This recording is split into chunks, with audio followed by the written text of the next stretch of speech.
Hello everyone, আসসালামু আলাইকুম। সবাই কেমন আছেন? আশা করতেছি ভালো আছেন। আজকে কিন্তু আমরা আমাদের বাসায় চলে এসেছি।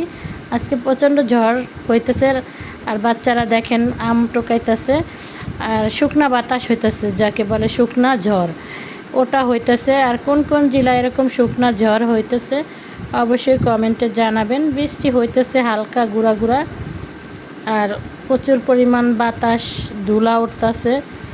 এর মাঝে কিন্তু বাচ্চারা কিন্তু উপভোগ করতে নেমে গেছে যে যে একটা আম টোকানোর যে একটা মজা, সেটা কিন্তু যারা গ্রামে থাকে তারাই কিন্তু করতে পারে।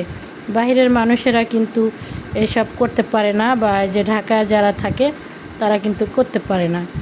তাই খুবই আমি এসব মিস করি বাইরের দেশের বাড়ির কথাগুলো।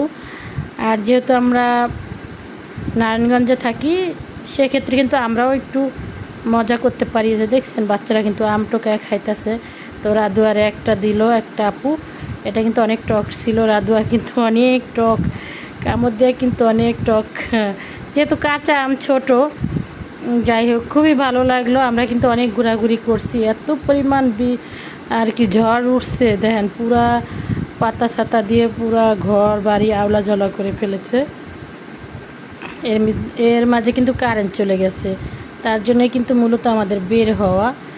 তো আমার ভিডিওটা যদি ভালো লেগে থাকে লাইক কমেন্ট শেয়ার করে দিবেন, অন্যদের দেখার সুযোগ করে দেবেন। আমি নতুন, আমি এত কিছু বুঝি না। যাই হোক, আপনাদের ভালোবাসা পেলে আমি ভালো ভালো ভিডিও উপহার দেব। তো সবাই ভালো থাকবেন, সুস্থ থাকবেন, আমার জন্য দোয়া করবেন। আর আমিও সবার জন্য দোয়া করি।